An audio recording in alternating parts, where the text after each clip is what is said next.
24 मई की देर शाम तेज प्रताप यादव के सोशल मीडिया पर एक पोस्ट आता है और पोस्ट आते ही बिहार के राजनीतिक गलियारों में बवाल हो जाता है। तेज प्रताप यादव अपने रिलेशनशिप का ऐलान करते हैं। हालांकि बाद में तेज प्रताप यादव अपने रिलेशनशिप वाला पोस्ट डिलीट कर देते हैं और अपने अकाउंट को हैक होने की बात कहते हैं। साथ ही ये भी कहते हैं कि उनका जो फोटो है वो AI जनरेटेड है। हालांकि तेज प्रताप यादव के पोस्ट डिलीट करने के बाद एक सोशल मीडिया पर तेज प्रताप यादव और अनुष्का यादव का फोटो वायरल होता जाता है। एक के बाद एक नई वीडियो, एक के बाद एक नया फोटो। और अब लालू परिवार ने इस पर चुप्पी तोड़ते हुए तेज प्रताप यादव को लालू प्रसाद यादव ने राष्ट्रीय जनता दल से निकाल दिया है। खुद RJD सुप्रीमो लालू यादव ने ट्वीट कर इस बात की जानकारी दी। इसके बाद तेजस्वी यादव का भी रिएक्शन आया। तेजस्वी यादव ने साफ तौर पर कहा, तेज प्रताप यादव निजी तौर पर अपनी जिंदगी से जुड़े फैसले ले सकते हैं, इस पर उनको पूरा अधिकार है, लेकिन फिलहाल जो लालू यादव ने घोषणा की है उसको माना जाएगा और तेज प्रताप फिलहाल परिवार और पार्टी से 6 साल के लिए निष्कासित कर दिए गए हैं। लालू यादव का ट्वीट और तेजस्वी के बयान आते ही एक के बाद एक बिहार के नेताओं का रिएक्शन आना भी चालू हो गया है, जिसमें सबसे पहले बात करेंगे JDU और BJP के रिएक्शन की। जी हाँ, JDU के प्रवक्ता नीरज कुमार ने इस पूरे मामले को लेकर अपना बयान दिया है और साथ ही BJP नेता और बिहार सरकार में मंत्री नितिन नवीन ने भी तेज प्रताप के निष्कासन को लेकर बयान दिया। क्या कुछ कह रहे हैं दोनों नेता, एक बार सुनिए। जब दारोगा प्रसाद राय, जो इस बिहार के चर्चित राजनेता ही नहीं थे, सम्माननीय थे, उनकी पोती को जब घर से निकाला गया था तो आपका संस्कार नहीं जागा था।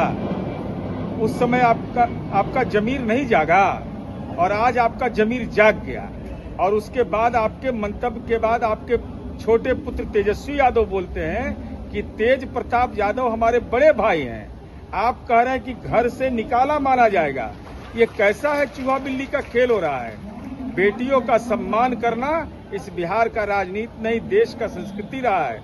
इसलिए हमारी उम्मीद है कि दारोगा प्रसाद राय की पोती के साथ जो सरेआम अन्याय हुआ, और उस समय परिवारवाद का आरोप उस समय भी लग रहा था, आज भी आप पर लग रहा है और अब भी लगेगा, क्योंकि आपके बेटा कहते हैं कि हमारे बड़े भाई, जिसने इतना बड़ा आपराधिक कृत्य किया हो, कह रहा था हैक कर दिया गया है, कि हैक कर गया था तो जैक लगा करके इज्जत। पहले उनकी पहली शादी के बाद जो पूरा तमाशा हो रहा था, उस समय लालू जी सोए हुए थे, वो ध्यान नहीं था।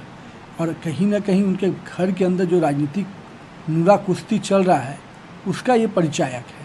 कहीं ना कहीं पहले से तेज प्रताप हाशिए पे थे और फिर से उनको तेजस्वी के दबाव में फिर से और किनारे करने का योजनाबद्ध तरीके से किया गया है।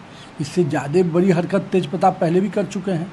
जब एक जिला अध्यक्ष को इतना थप्पड़ मार के बाहर कर दिया था, मीडिया के लोगों को अपमानित किया था, वो दिन लालू यादव का समाजवाद और बाकी संस्कार नहीं जागा था। आज ऐन चुनाव के वक्त पर ये क्यों जागा? तो कहीं ना कहीं तेजस्वी के दबाव पे कहीं ना कहीं तेज प्रताप को किनारे करने की जो रणनीति थी, उस रणनीति के तहत ये खेल खेला गया है। और मुझे लगता है कि इससे चुनावी स्टंट से ज़्यादा कुछ नहीं है। तेज प्रताप की हरकत को कैसे देखते? 12 साल पहले से उनका अफेयर चल रहा था। देखिए, मैं तो ये मानता हूँ कि ये सब चीज़ें तो लालू के संरक्षण में चल रही थी ना। परिवार के लोगों को सब मालूम था ना, एक बिहार की बेटी को किस प्रकार से अपमानित किया गया, ये लालू जी के परिवार ने देखा। उस दिन लालू जी मौन क्यों थे? और आज बड़ी बड़ी बातों की दुहाई दे रहे हैं। तो जैसा बोइएगा वैसा ना पाइएगा। और आपने तो उस बीच का पूरी तरह से संरक्षण किया है। एक घर की बेटी को तो बनकर लाए हैं और बेटी बना कर रखना चाहिए था, तो उसको आपने दरवाजे के बाहर निकाल दिया। और अब जब आपकी कृतियाँ और बढ़ गई तेज प्रताप की, तो अब राजनीतिक स्टंट खेल रहे हैं। बता दें, बिहार विधानसभा चुनाव में गिनती के महीने बचे हैं और ऐसे में लालू परिवार और RJD में ये बहुत बड़ा भयंकर भूचाल माना जा रहा है। एकाएक तेज प्रताप यादव, जो कि लालू के बड़े लाल है, जिनको कृष्ण कन्हैया कहा जाता था, उनको अब पार्टी से बाहर कर दिया गया है। बिहार के राजनीतिक गलियारों में लगातार इसको लेकर रिएक्शन आ रहे हैं। इसको लेकर तमाम अपडेट्स बिहार तक आप तक पहुंचाता रहेगा। यह खबर हमारे संवाददाता पटना से सुजीत कुमार गुप्ता ने भेजा है। आगे और अपडेट्स के लिए देखते रहें।